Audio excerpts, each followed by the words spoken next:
How to find the clipboard on Android. Hi guys, welcome to our channel. Let's begin. In this video, I will guide you on how you can find the clipboard on Android. First off, you want to open any application that requires keyboard of Android. Here I've opened Samsung Notes. Now you can type in whatever you want. Now select the word you have typed and tap on the copy option. Once you copy it, this word or the text that you copy will be copied to your clipboard. Now you can go wherever you want and paste it from your clipboard.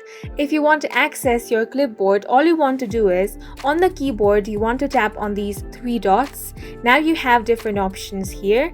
Simply tap on this notepad icon, which is your clipboard.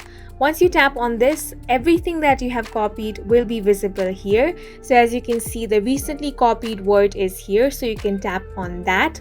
You can tap on the show more option, and here you have access to all the text that you had copied.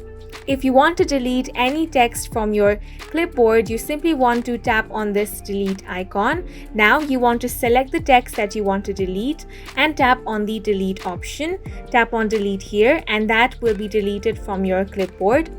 You can access the clipboard on any other application in the same way as well. For example, I've opened up Messenger. Now tap on this box. Once the keyboard appears, you want to tap on the three dots. Here tap on the clipboard option, and again you can access all the text which have been copied on your clipboard. And this is how you can find the clipboard on Android. And that's it for this video. If you found it helpful, please make sure to hit the like button and subscribe for more videos like this.